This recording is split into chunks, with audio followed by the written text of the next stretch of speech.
The Souris Valley Sabre Dogs are about to embark on their final season here in the Magic City, even as the defending Expedition League champions. Joining me now is the brand new head coach of the Souris Valley Sabre Dogs, Michael Kieran, also head coach at Bismarck State College. And Coach, thanks for joining me today. Thanks for making some time. Yeah, thanks for having me. I really appreciate it. I'm extremely excited to be here. I'm super blessed to have this opportunity, and it's been, obviously I'm familiar with Minot being from Bismarck, but it's beautiful. It's an awesome town, awesome community so far, and I know it's going to continue throughout the summer. Absolutely, and we're very lucky to have you with us here today and for the season. But just kind of walk us through. You guys just got done with practice today. Players just got their jerseys. I actually saw you guys here on the concourse. Just walk us through the temperature of the group. How excited are you guys to get summer ball rolling again? Yeah, I think we're a really mature group. So, I think that excitement will come tomorrow. Today, it's kind of business as usual. I think these guys, and that's the big theme I've been telling them. A lot of these guys, I think basically everyone wants to play professional baseball someday. So I'm going to treat them like professionals, and that's how we're going to run our ball club, is a professional setting. And I think they really like the ballpark. I think our hitters love it. Big alleys in the gaps, and 316 to the line, and that's kind of how we're built. We've got a lot of really good hitters. We have a couple All-Americans that'll be in our lineup, a couple Division I players. So we're built to drive gaps, hit the ball over the fence, and we've got a very experienced and mature group. Yeah, you emphasized this on Dogs Daily, the new series that you guys just started, and just now to walk us through some of the types of players that you guys have. What are some key players? What are some things that you guys are looking for in this group this year, and what can they bring to the table? 1 through 9, we're going to be really potent. Anyone on any day could probably hit 3, and anyone on any day could hit 8. That's just the type of lineup we have, because we've got, all these guys coming in hit 1 through 5 in their lineup. So it's no knock if you're hitting 8 or 9 on any day, maybe on some ball clubs. But on this one, I think we're built pretty strong.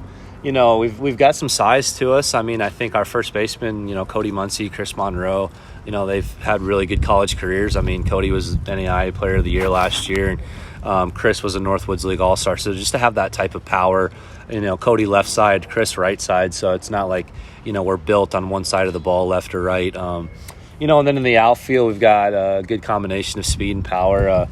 Louis Palaio, he's going to play in center, opening day. We've got some guys gone, but he 3-time All-American, hit over 400 with 20 stolen bases, 10 home runs. So, that's what I'm talking about, a combination of speed and power. And then Ben Newbert and left, guys at every level is just, destroyed baseballs. And, he hit 22 this year, and I played, I coached against him last year, and he was in the Prospect League, and he was, in my opinion, the toughest hitter to get out in that league. And then on the infield, we've just got a nice blend, Alex, Davey, when Dayson gets here, Cameron, Will. We've got a lot of good guys who can play second, short, third. Jake Barlow, I even forgot about him, and that's an All-American last year, had 20 home runs. So, and he'll be our opening day second baseman. So, that's just how deep we can be, and I think that's the good thing for summer. Early on, we're only going to have about 20 guys here, and then once we get our full group, we're going to be able to give guys off days and stay fresh, and I think we're a very deep ball club, and on the mound, we've got a lot of good things as well. Our starting rotation looks really nice, and I think we've got a couple closers that'll do a nice job. Yeah, a lot of good stuff there, Coach. Obviously, a lot of good info just on some of the players, even in general. Yeah. Just a lot of I'm getting a good vibe from this group so far. Yep. And, you just mentioned it, the challenge of having to start the season shorthanded. How do you guys manage that? Managing a summer league ball club, how do you manage the aspect of players? Some players aren't here yet. There's still college going on. Yep. There's still players playing it in like deep postseason runs or something. How do you guys manage that? Yeah, and some guys, arm-wise might need a week or two off. Maybe they just pitch, 50, 60, 70 innings or whatever. So, yeah, you'll get a good glance of our ball club opening night, and then about 2 weeks, that'll be kind of us. Because, we only have 11 available arms the first, weekend, so we're going to manage, and those are all really good 11 arms. We'll have a bunch of guys show up tomorrow too, so, the first couple days, it's kind of, the first day of class, everyone's trying to get to know each other. But the good thing about this group is they played so much, so it's not like they haven't played a lot of college baseball. They know the expectations. From what I can tell, it's a pretty laid-back group, but it's really professional, and that's something that I really enjoy. I coach in junior college. I have to always kind of implement stuff, with 18, 19-year-olds. They haven't played college baseball. But it's nice in the summer with this group to be able to maybe take a step back and just let them just do their thing, And that's what I told them when I talked to them today is, I'm not going to change anything they did. Most of them have been all-conference and all-Americans. I think every single one of them been an all-conference player in their college career. So, I'm not going to change too much, If you're struggling, you want advice, let me know. I'm going to give you my 2 cents here and there. But if you're rocking, there's no reason to change something. So, yeah, I think it's going to be way more of a management role this year than probably in years past where I've had to probably coach some guys up. But I'm really excited for it. Hey, the work speaks for itself. There's a lot of, just like you said, the environment. It's wonderful, and even playing at this field, it seems like the guys are juiced. They're ready. Yep. And like you were saying, the players obviously, like I said about the work with the players, there's a lot of big shoes to fill. Yeah. Obviously, last year, having the Sabre Dogs having won the Expedition League title, what can fans expect from this group? What are some expectations? Obviously, you guys want to help develop these guys into better ball players. Yeah. Just kind of walk us through, what are some goals for this team this season? I think the goal is to win every single series, whether that's a home or away series. I think the goal is to win every single series. You're going to drop games here and there, and you can't get too freaked out. It's not like college baseball or high school baseball when at the summer collegiate level, there's going to be a loss here and there. It's just when you play 60 games, there's no one that's going to go 60-0. So that's part of it is you sign up for baseball, you know in the contract to play in baseball there's going to be failure. But no, we're looking to win it all, and we're not going to talk about that right now. Everyone that I've had in the recruiting process, they want to play professional baseball, they want to win, and that's another thing in the recruiting process. That's why we have so many guys gone, because I recruited guys from winning programs. They know how to win. I think it's really cool what the Sabre Dogs did last year. That group was really special, and I've been a part of a lot of championship teams, and I think it's a really good match. Them coming off a championship, and to come in.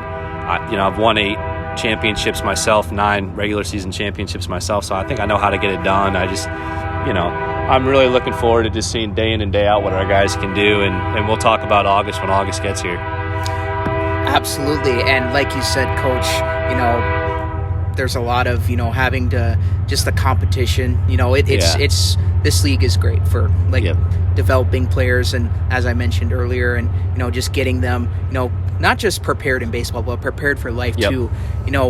A little bit about the competition aspect, and again, thank you for joining me today and making some time. But real quickly here, this season isn't going to be any sort of regular season for the Expedition League. Obviously, the tough news coming out that a bunch of the teams defected for the new Independence League. Obviously, it is kind of touching a gray area a little bit.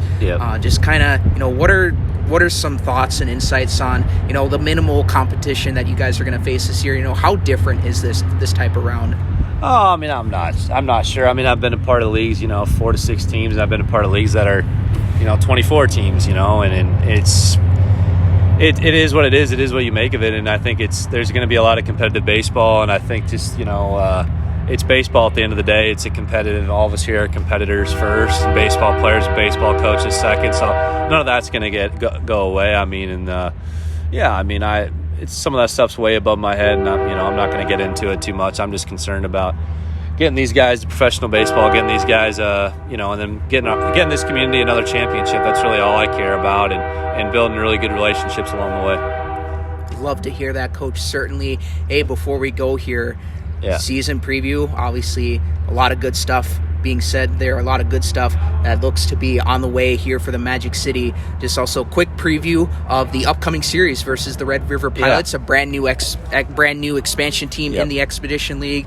Kind of just get us started off here. What are some what's the outlook ahead for against Red River? They're a good ball club. They're coached well. Their coach has got a ton of experience. He's been around baseball a lot longer than I have, but that's not everything. I've beaten guys in their 60s and beaten guys in their 20s. I don't think that really matters. And they're going to be a good ball club. I know that. I know that, that, and for us being shorthanded, I mean, that's probably the team that's might take advantage of it the most. But I think it's going to be kind of a rivalry, honestly. Obviously, it's the West versus the East. There's already a rivalry right there in the state, and I think just the way they're competitive with their coaching staff and the way that I am competitive, I can see us,